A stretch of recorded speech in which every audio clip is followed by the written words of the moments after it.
Yo, Brecken, what are you thankful for? Man, I'm thankful for some beans. Yo, beans? I'm thankful for some greens. Man, what about potatoes? Tomatoes is where it's at. Lambs, no. Ham. Hogs. Dogs. Beans. Greens. Potatoes. Tomatoes. Lamb. Ham. Hogs. Dogs. Bean. Greens. Potatoes. Tomatoes. Lamb. Ham.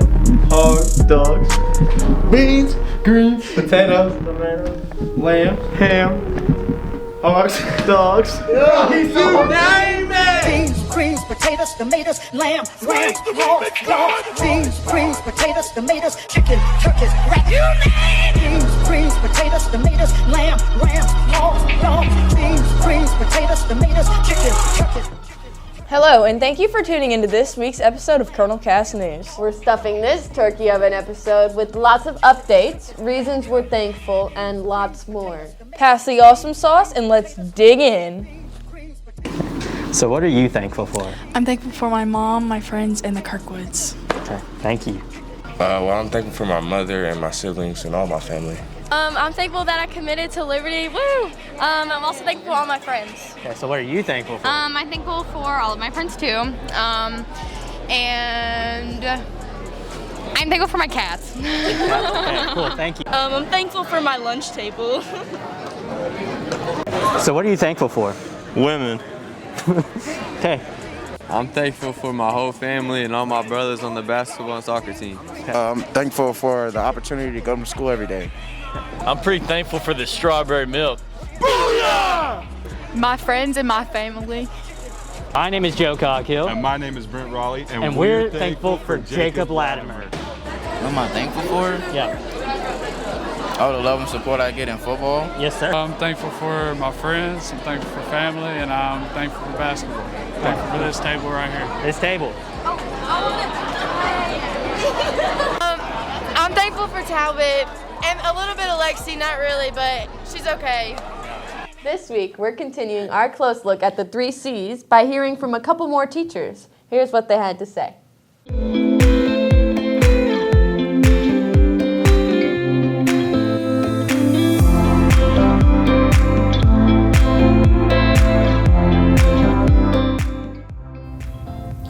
At Henderson County High School, we are confident.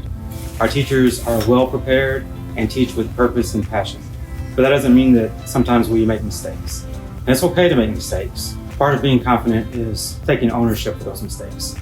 I was teaching an AP physics class a few years ago, and I think we were talking about centripetal force and Newton's law of gravitation. Whatever it was, I made a mistake while I was teaching it. And we get all the way through the problem to the end, and I realized that I made a mistake.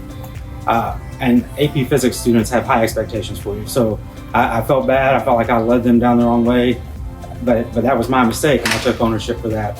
I apologized to them a couple of times. In fact, I apologized so many times, one of the students finally said, "Mr. Andrews, that's enough.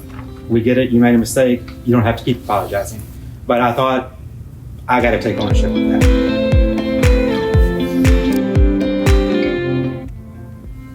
Hello, I'm Velvet Dowdy, and I'm not originally from Henderson County. I actually grew up in Graves County. So my story about a confident teacher is actually about my high school chemistry teacher, Barbara Wiggins.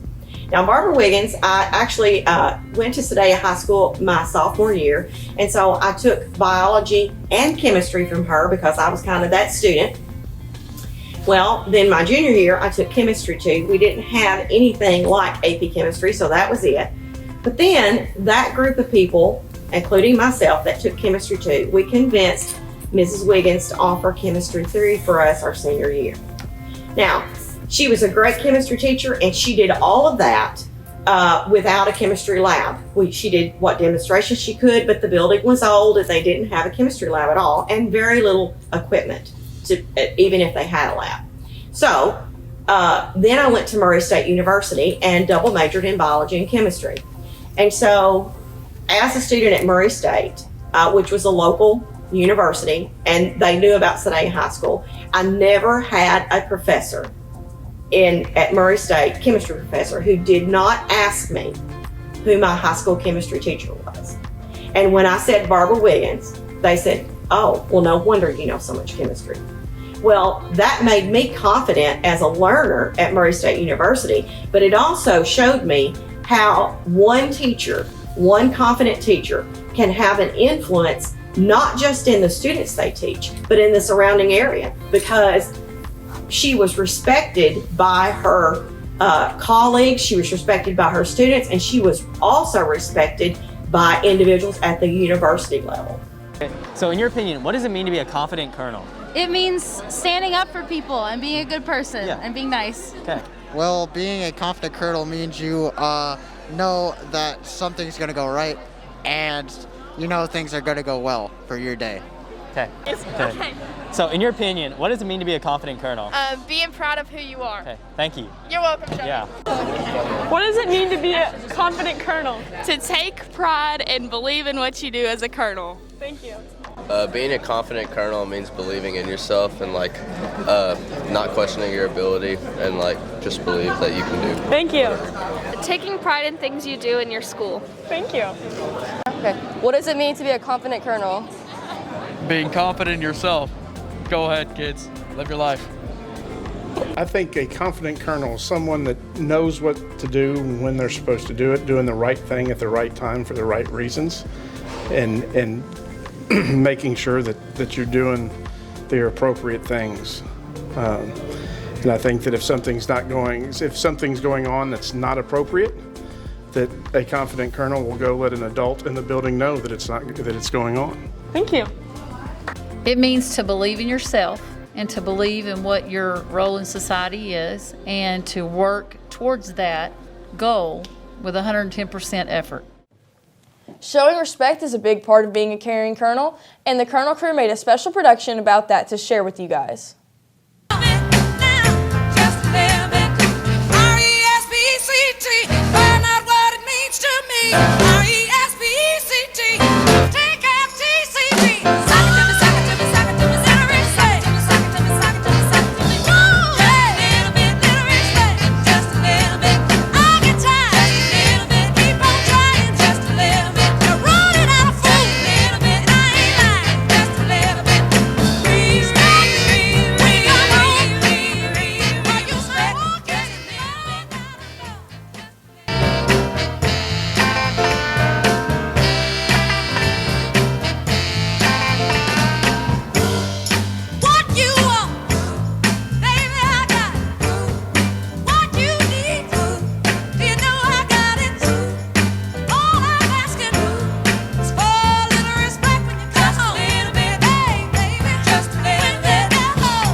Okay, so Mr. Manley, when you're faced with an altercation or disagreement, what should you be thinking of during it? So, every day we're faced with events.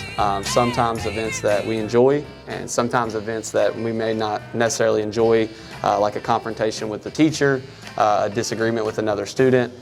Maybe even you are just around a group of students and you perceive you did nothing wrong, but a teacher thinks that you were included in that. And so anytime an event happens, naturally as human beings, we react to that event. And so, given that I'm a math teacher, this equation stuck out to me in the book that I read one time, and it's E plus R equals O.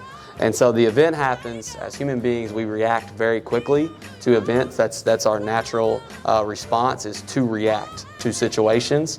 And then based on that event, plus how you react, we have to deal with the outcome on the back end.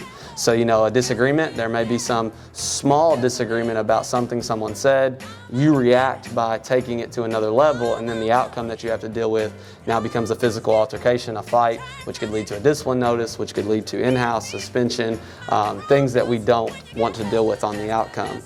Hey you all, I'm Joe Coghill. I'm a member of Colonel Crew, and I'm here just to tell you a little bit about respect. So as we saw in the video, E plus R equals O.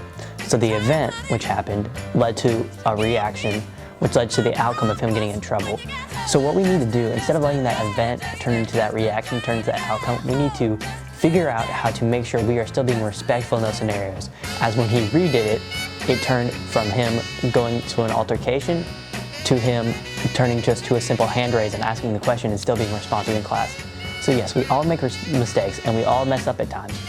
But as long as we are able to make sure that we don't let that reaction happen and we still pay attention and be respectful to the people around us, it will help create a lot better of a school environment. Thank you guys for listening to me.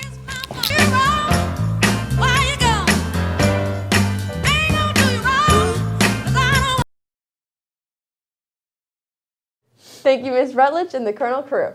This time of year, many people look for ways to make the holiday better for others. Every year, the Colonel Corner Bank does an amazing job for collecting money for families who need extra help.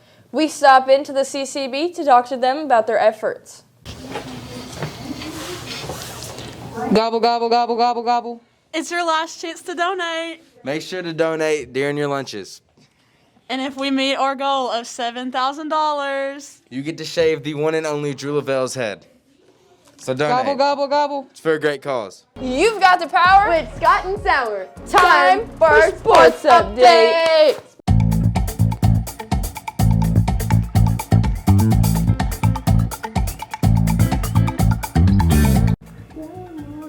Welcome back to another edition of Sports Update. I'm Brecken Sauer. And I'm Isaiah Scott. First off, we would like to thank our seniors for an amazing Henderson County football season.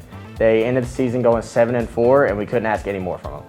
The NFL scores this week were, oh dang.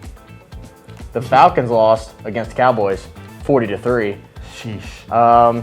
Who else lost? The Browns lost. The Patriots won against the Browns. The Raiders took a massive loss to the Chiefs. Horrible loss. Yeah. And some more losses too. Some more losses happened too. Hello, I'm Jemiah. I'm a Bears fan. It's kind of sad. It's because of my dad and my family. They were always Bears fans. The Bears are the worst ever, and I'm really disappointed in them. We get horrible drafts every year, injuries, bad kickers, bad QBs. I just kind of need it to be a little bit better, so can someone help me out? I might switch teams. Maybe I'll be a bandwagon like Joey and Luke Dalton. Be a Cowboys fan. No. And baseball, the Braves won the World Series. Braves. Go Braves. And now for an interview from Coach Mattingly on Henderson County Boys Basketball.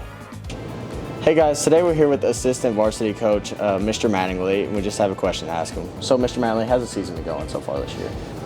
We've been having a lot of really good practices. We've got a lot of guys that are stepping into increased roles this year. We lost a lot of seniors from last year. So we've got a lot of guys stepping up in the preseason. We're excited for our first couple scrimmages here before Thanksgiving break.